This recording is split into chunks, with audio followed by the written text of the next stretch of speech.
사랑하는 우리 목사님들, 여름 휴가 다녀오셨어요? 아직 이제 교회 여름 행사들이 다 끝나질 않았으니까 아마 마음으로 준비만 했지 실질적으로 휴가 다녀오신 분들은 그리 많지 않을 겁니다. 우리 목사들한테 여름은 정말 중요하죠. 프로그램 자체도 중요하지만 사고가 나면 이로 인해서 교회가 큰 시험에 빠지기 때문에 우리 목회자들이 여름에 특히 긴장을 하게 됩니다. 이번 여름 여러 행사도 그런 안전사고 없이 즐겁게 잘 마무리돼서 우리 목사님들 휴가 가는데 한결 마음이 가볍게 되기를 바랍니다. 제 얘기를 좀 먼저 할게요. 저는 33년 동안 목회를 했어요. 그런데 그 33년을 둘로 이렇게 나누어 봅니다. 전기, 후기 이렇게 나눠 보는데 전기는 기존 교회에서 목회를 한 겁니다. 그 다음에 이제 후기는 제가 이제 교회를 개척을 했어요. 늦은 나이에 개척을 했죠. 그래서 한 17년 한 5개월 정도 하다가 은퇴를 했습니다. 근데 이제 처음 목회할 때는요, 별 고민이 없었어요. 그냥 남들 하는 것처럼 하면 되겠구나 하는 생각을 했댔습니다. 그랬는데 개척을 하고 나니까 정말 목회가 뭘까? 이제 자신의 운명을 걸고 교회를 개척했는데 이 마무리가 잘 돼야 되잖아요. 저 개인은 성공했든 실패했든 상관없지만 교회는 성공해야 되지 않습니까? 그 주님의 교회니까. 그래서 개척을 하면서 고민을 많이 했습니다. 그리고 저 자신한테 3가지 질문을 던졌어요. 그거에 대한 해답을 먼저 얻고 교회를 섬겨야 되겠다. 이렇게 이제 생각을 한 거죠. 첫 번째 질문은 목회가 뭘까? 목회를 하는데 도대체 목회가 뭐냐? 이런 질문을 스스로에게 했습니다. 여러 가지 책도 뒤져보고 또 내 경험도 살려보고 또 성경 말씀도 묵상을 하면서 방황을 하다가 제가 얻은 결론은 목회는 교인들을 하나님께로 인도해서 사람답게 살 수 있도록 도와주는 것이 목회다. 이런 결론을 얻었습니다. 하나님께로 인도하는 거예요. 그리고 사람답게 살 수 있도록 도와주는 겁니다. 그게 목회다 그 말이죠. 왜냐하면 교인들이 신앙생활을 하면서 다 나름대로 원하는 게 있더라고요. 구원의 확신이라든가 축복이라든가 성화라든가 흔한 말로 표현하면 행복하게 사는 거라든가 불행을 극복하는 거라든가 삶의 의미를 찾는 데든가 이런 것들이 이제 교인들이 원하는 건데 그 원하는 것은 하나님께로 가야만 가능하다. 그런 결론을 얻었기 때문입니다. 이 사람들이 원하는 것이 정치로 해결될 수 없다. 경제로 해결될 수 없다. 윤리 도덕으로 해결될 수 없다. 일반적으로 불신자들은 그런 인간들이 원하는 것을 정치가 해결해 줘야 된다. 경제가 해결해 줘야 된다. 윤리적인 것, 철학적인 것, 이런 것들이 해결해 줘야 된다. 이렇게 생각을 하죠. 그런데 저는 그렇게 생각 안 했습니다. 하나님께로 가야만 해결이 된다는 거죠. 그러니까 목회라고 하는 것은 교인들을 하나님께로 인도하는 거예요.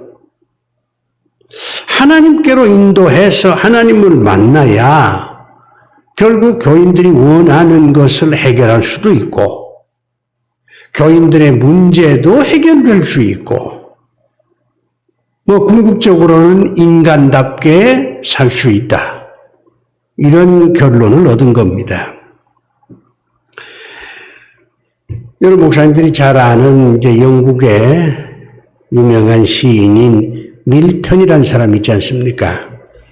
이 사람이 신라곤이라고 하는 서사시를 썼는데 에덴 동산에서 쫓겨나는 그런 장면을 서사적인 시로 표현한 거예요. 그리고 난 다음에 밀턴이 복락원을 다시 썼습니다. 복락원이라고 하는 건 에덴으로 돌아가는 거거든요. 이 밀턴은 결국 에덴 땅에서 추방된 인간이 다시 에덴 땅으로 돌아가게 되는 것, 이것이 중요하다. 이렇게 생각한 사람입니다.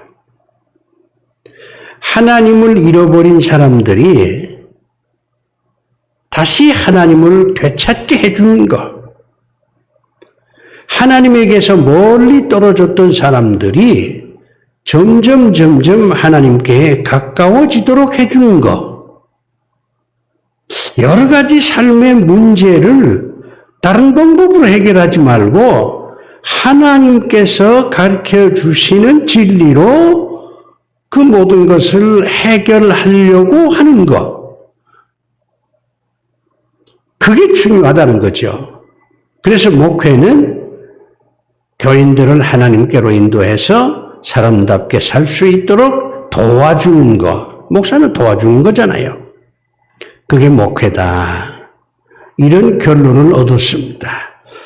그래서 17년 한 5, 6개월 동안 그 초점을 거기다 뒀어요. 교인들을 하나님께로 인도하자. 모든 문제는 하나님께로 가야 해결될 수 있다고 하는 것을 강조하자. 그래서 사람답게 살 수 있는 어떤 능력을 갖도록 해주자. 이게 제 목회의 기본적인 방향이었습니다. 그 다음에 두 번째 질문은, 그렇다면 목회의 근본이 뭐냐? 이 근본이라고 하는 건 밑바탕이라는 뜻 아닙니까? 그 목회의 밑바탕은 뭐냐? 이것도 쉬운 질문은 아닙니다. 교회의 밑바탕, 목회의 밑바탕, 신앙생활의 밑바탕, 이게 뭘까? 이 점에 대해서도 굉장히 고민을 많이 했습니다. 목사님들이 고속도로 운전을 해보면 이 중부고속도로처럼 바닥이 세면으로 된 데하고 또 경부고속도로 가끔 가다 보면 아스팔트로 한 도로가 있잖아요. 그러면 감각이 달라요. 똑같은 자동차를 탔는데 바탕이 아스팔트냐 세멘트냐 이거에 따라서 운전하는 느낌이 다릅니다. 마찬가지로 목회의 바탕이 뭐냐? 이게 중요하다는 겁니다. 그런 걸 생각하지 않고 맹목적으로 그저 남 흉내나 내고 자기 고집대로 하는 것이 과연 목회겠느냐? 그건 아니라는 거죠. 대부분의 사람들은요, 저도 처음엔 그런 생각을 했습니다만은 이 목회의 가장 중요한 것은 설교다. 그렇게 생각합니다. 또 우리 목사님들이 설교를 잘하려고 무진애를 쓰잖아요. 두 번째는 기도다. 그 우리 목사님들도 기도 굉장히 강조하고 또 스스로 기도 생활하고 또 교인들한테도 기도하라 이렇게 거의 강요하다시피 하지 않습니까? 그 다음에 세 번째는 지식입니다. 여기서 지식은 성경 지식, 때에 따라서는 세상 지식. 이런 것들이 목회의 가장 그 바탕이 아니겠냐, 근본이 아니겠냐 이렇게 생각을 합니다. 그런데 바울은 놀랍게도 그게 아니다. 그건 오류다. 그거는 판단을 잘못한 것이다. 이렇게 아주 직격을 합니다. 그게 바로 고린도 교회 예입니다. 고린도 교회는 교인들이 지식이 굉장히 풍부하죠. 방언의 은사를 받아서 방언 기도하는 사람들이 거의 태반이에요. 그리고 예언의 능력을 가진 그런 사람들도 참 많았습니다. 그래서 외형적으로 고린도 교회가 성장했는지 몰라요. 물론 항구 도시라고 하는 그런 특징도 있지만, 그런데 그런 고린도 교회를 향해서 사도 바울은 잘못됐다고 얘기를 하는 겁니다. 고린도 교회가 예언하는 사람도 많고 방언 기도하는 사람도 많고 성경 지식을 가진 사람도 많음에도 불구하고 교회가 휘청거리고 갈등과 분쟁에 휩싸이게 되고 교회가 무너지게 됐다고 말이죠. 바울은 그걸 보면서 목회의 근본은 설교가 아니야. 방언 기도도 아니야. 성경 공부도 아니야. 그게 중요한 건 맞아. 그러나 그것은 목회의 한 부분이지 그것이 전체가 아니다. 그렇게 바울은 지적을 합니다.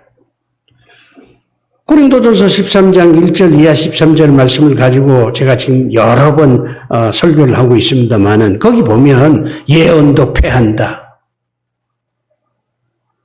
지식도 패한다. 방언도 패한다. 그렇게 말하잖아요. 패하는 것이 근본이 될 수가 없죠. 무너지는 것이 근본이 될 수가 없잖아요. 그게 중요한 기둥이긴 하지만 그러나 그게 추추도는 아니라는 겁니다. 그러면은 목회의 근본은 뭐냐? 사도 바울은 하나님의 사랑이다. 그렇게 강조를 합니다. 목사님들이 이제 소아시아 7교회를 방문해 보시면 알겠지만 그 교회들이 다 무너졌잖아요. 폐허가 됐습니다. 저는 고린도 교회도 가봤고 에베소 교회도 가봤습니다만은 다 이제 무너졌죠. 그런데 기둥만은 좀 남아있어요. 기둥이 중요한 건 사실입니다. 그러나 기둥만 있다고 집이 되는 게 아니에요. 기둥은 있는데 밑바닥이 다 깨어지고 천정이 다 날아가고 그러면은 성전 구실을 못하는 거잖아요. 설교, 방언 기도, 성경 공부, 세상 지식 이런 것들이 목회의 한 기둥이 될 수는 있지만 그러나 그것은 바탕이 될 수는 없다. 축축돌이 되는 건 아니다. 목회의 근본 바탕은 하나님의 사랑이다. 바울은 그렇게 지적을 합니다. 하나님의 사랑이라고 하는 이 추추돌, 이 바탕 위에 예배 기둥이 세워지고 기도라고 하는 기둥이 세워지고 성경 공부라고 하는 기둥이 세워지면 그건 괜찮은데 부분이 전체가 될 수는 없다. 사도 바울은 그렇게 지적을 합니다. 그래서 저는 바울이 고린도 교회를 이제 직격하면서 비판하면서 얘기한 그것이 참 마음에 와닿더라고요. 설교도 중요하고 기도도 중요하고 성경 공부도 중요하지만 그러나 그것보다 더 중요한 건 그 목회의 바탕 하나님의 사랑이 더 중요하다. 사랑으로 목회하자. 설교로 목회하는 게 아니다. 기도로 목회하는 게 아니다. 성경 공부로 목회하는 게 아니다. 그게 중요하지만 그것의 바탕은 하나님의 사랑이다. 그래서 사랑의 목회 이것이 정말 핵심이다. 저는 그렇게 생각을 했습니다. 그 다음에 세 번째 질문입니다. 목회의 목적이 뭐냐? 첫 번째 질문은 목회란 무엇이냐? 두 번째 질문은 목회의 근본은 무엇이냐? 세 번째 질문은 목회의 목적이 뭐냐? 목사님들 목회 하시는데 목적이 뭡니까? 명예? 권력? 교인들한테 존경받는 거? 그런 게 목회의 목적이 될 수 있을까요? 만에 하나 그런 걸 목적으로 해서 목회를 하셨다면 그건 대단히 슬픈 일입니다. 잘못 짚었어요. 요즘 교인들이 우리 목회자들 존경합니까? 존경 안 해요. 목회를 통해서 존경받겠다. 어림없는 생각이에요. 목회를 하면 부자 됩니까? 이거 아니잖아요. 여러 목사님들 가운데는 목회에서 부자 된 분이 있지 않냐 이렇게 얘기할는지 모르지만 그건 극소수입니다. 10,000명에 한두 명 정도예요. 목회를 하면 권력이 주어집니까? 요즘 교회도 민주화가 돼서요. 목사님들 경험하다시피 목사님 마음대로 못 하잖아요. 그러니 그런 거를 목적으로 삼아서 목회를 했다면 이건 대단한 실수입니다. 그렇기 때문에 우리는 이 목회의 목적이 무엇이냐 하는 것에 대한 정확한 나름대로의 해답을 얻어야 됩니다. 저는요, 목회의 목적은 하나님께 영광을 돌리는 것이다. 이렇게 생각합니다. 이건 교리적이잖아요. 당연합니다. 우리가 하나님께 영광을 돌리기 위해서 목회를 하는 거지, 사람들한테 영광을 돌리기 위해서 목회하는 거 아니잖아요. 그런데 최종 목표는 하나님께 영광을 돌리는 거지만은 과정 목표라는 게 있습니다. 이 과정 목표라는 말은 제가 만들어낸 말입니다만은 최종 목표로 가는 과정에서 정해진 목표입니다.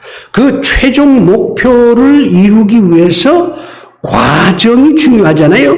그 과정의 목표가 저는 과정 목표다 이렇게 얘기하는데 그 과정 목표는 인간을 변화시키는 겁니다. 저는 인간을 변화시키면 결국 하나님께 영광을 돌릴 수 있다. 이렇게 생각합니다. 인간을 변화시키지 못하면 어떤 형태로든지 하나님께 영광을 돌리기는 어렵다. 하나님께서 영광을 받질 않죠.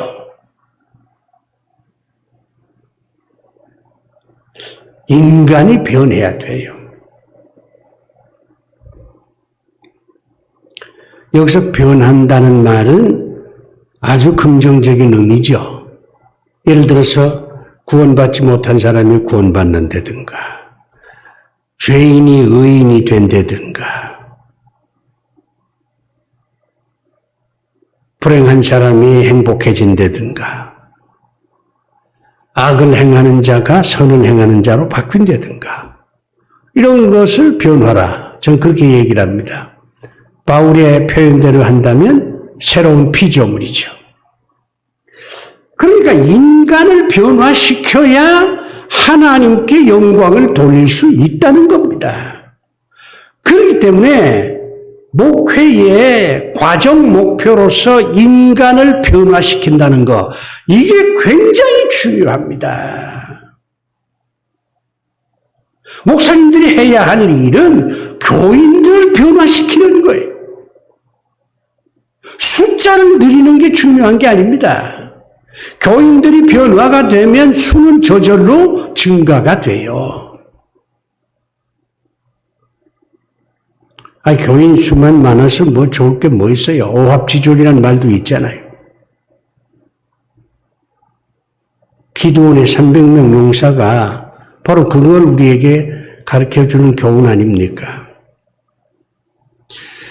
오늘 이 본문 보면 오늘이 이제 고린도전서 13장 사랑에 대한 그 설교 마지막 시간인데 어린 아이라는 단어가 등장하고 장성한 사람이라고 하는 단어가 등장합니다. 어린 아이하고 장성한 사람을 지금 비교하고 있는 거예요. 하나님의 사랑을 깨닫지 못한 사람, 이건 어린 아이와 같다는 거죠.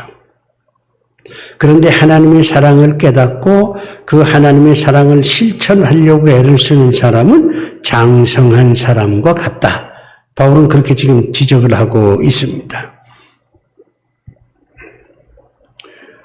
어린 나이와 장성한 사람. 근데 목사님도 이런 거 생각해 보셨어요?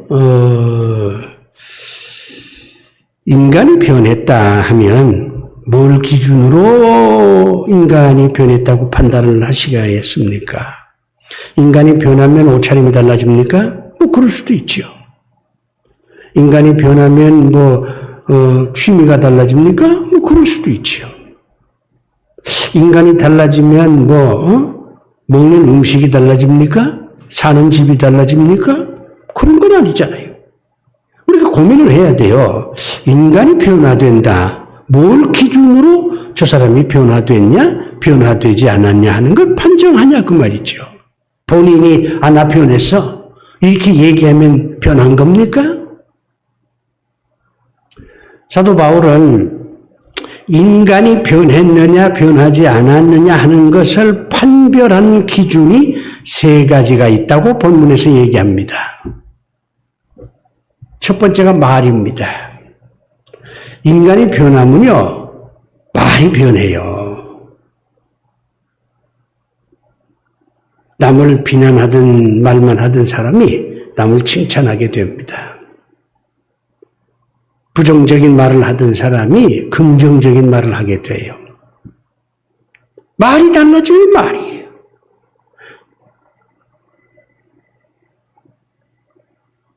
톨스토이가 쓴 부활이라고 하는 소설에 보면 거기 주인공 카츄샤라고 하는 여자가 달라지기 시작을 하는데 맨 처음 달라지는 게 뭐냐면 말이 달라졌다. 톨스토이가 그렇게 얘기합니다.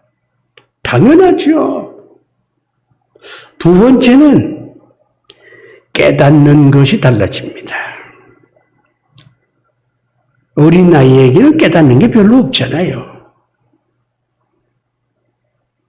그런데 장성한 사람은요, 깨닫는 게 많습니다.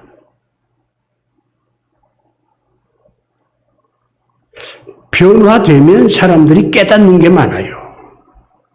그러니까 석가가 깨달음을 많이 강조하는 거 아닙니까? 깨달아야지. 깨닫지 못하면 변화된 게 아니에요. 그 다음에 세 번째가 생각하는 겁니다. 깨달은 사람은 생각이 달라요. 생각이 달라.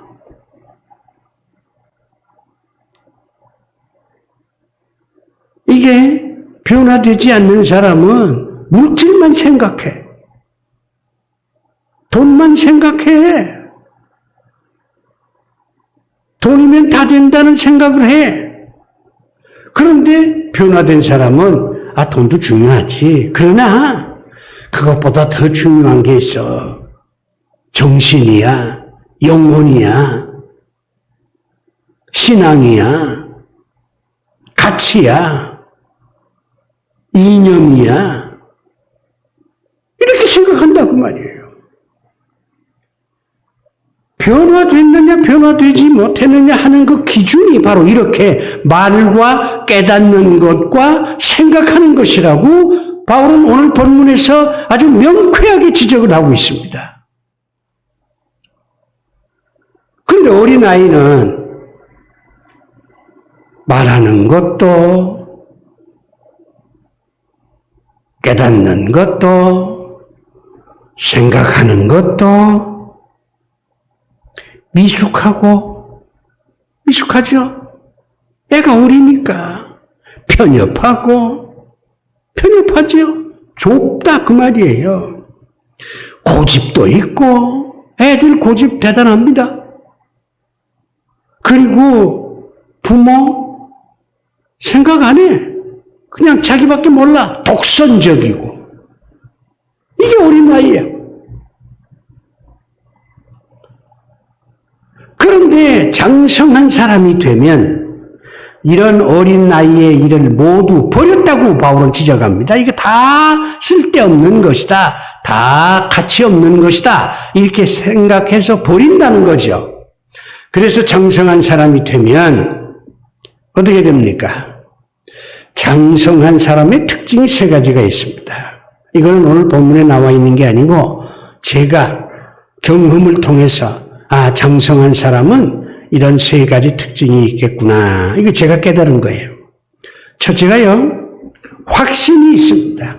장성한 사람은 자기 나름대로의 신념이 있어요. 확신이 있어. 이게 옳다. 믿음이 있어. 그러니까 흔들리지 않습니다. 공자가 그렇게 얘기하지 않습니까? 자기 인생을 얘기할 때 자기가 60이 되니까 어떤 얘기를 들어도 흔들리지가 않더라. 이 장성한 사람이죠. 장성한 사람의 두 번째 특징은 뭐냐? 주어진 역할을 잘 감당합니다. 책임감이 있어요. 재구실을 하는 거예요. 장성한 사람이 되면, 목사가 되면 목사구실 제대로 합니다. 장로가 되면 장로구실 제대로 해요. 권사가 되면 권사구실 제대로 합니다. 그런데 장성하지 못한 사람이, 죄송합니다, 목회자가 되면 목회자 구실을 못해. 장성하지 못한 사람이 장로가 되고 권사가 되면 제 역할을 감당하지 못해. 그렇기 때문에 그런 사람 때문에 교회가 더 어려워진다 그 말이죠. 장성하지 못하니까 어린아이와 같은 거죠. 어린아이와 같은 장로, 어린아이와 같은 무슨 권사, 집사, 얼마나 교회를 힘들게 합니까? 어린아이와 같은 목사, 더 말할 거 없죠. 그 다음에 장성한 사람이 되면 성숙해집니다. 인격적으로 성숙해져요. 이해심이 넓어지죠. 다른 사람들하고 좋은 관계를 맺습니다. 싸우지 않습니다. 남 비난하지 않습니다. 정죄하지 않습니다. 등에서 칼 던지지 않습니다. 성숙하니까. 폭력을 쓰지 않습니다. 대화로 모든 걸 풀려고 합니다. 관용의 마음이 생깁니다. 그 장성한 사람이죠. 그러니까 사도 바울은 어린 아이와 같은 그런 사람 되지 말고 장성한 사람이 돼야 된다. 그렇게 얘기를 하는 겁니다. 그러면 장성한 사람의 그 핵심이 뭡니까? 그게 사랑이에요. 사랑이 없으면 어린 나이와 같이 되는 거고, 사랑이 있으면 장성한 사람이 되는 겁니다. 하나님의 사랑이 그래서 중요한 거예요. 그래서 하나님의 사랑이 목회의 근본이 되는 거고, 우리가 사랑의 목회를 해야 하는 이유입니다. 존경하는 우리 목사님들, 안경을 쓰셨죠. 뭐 안 쓰신 분도 계시겠습니다만은. 안경을 벗으면 세상이 희미하잖아요.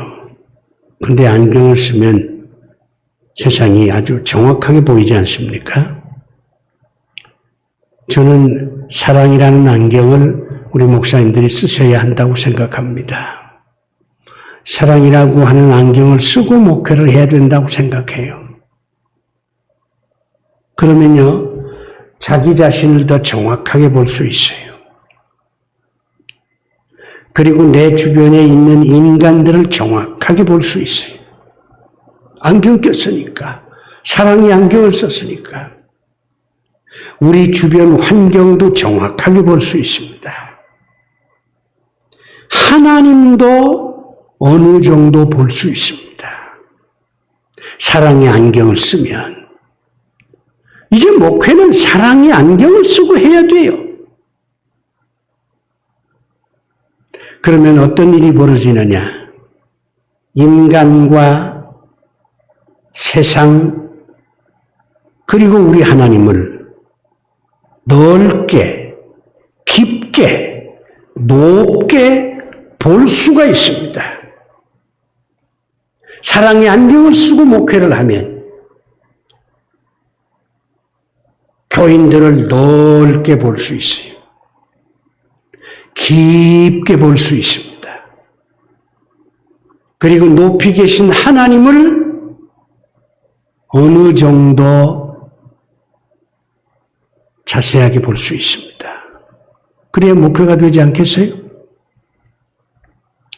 고린도전서 13장을 마무리하면서 오늘날 한국 교회가 다시 재도약하려면 설교 가지고 안 됩니다. 기도 가지고 안 돼요. 성경 공부 가지고 안 됩니다. 그걸 잘하되, 열심히 하되, 목회의 근본은 하나님의 사랑이라는 거. 하나님의 사랑으로 목회를 해야 한국교회가 재도약될 수 있다는 거. 이 점을 우리 목사님들 결코 잊어서는 안 될 것입니다. 기도합시다. 아버지 하나님, 그동안 고린도전서 13장을 오랜 시간 동안 묵상을 했습니다. 하나님의 사랑을 바탕으로 목회를 해야만 다시 재도약할 수 있다는 것을 확신하면서 이제 우리 모든 목사님들이 사랑의 목회를 할 수 있도록 하나님께서 우리 모두에게 사랑의 은사를 허락하여 주시옵소서. 예수 그리스도 이름으로 기도드리옵나이다. 아멘.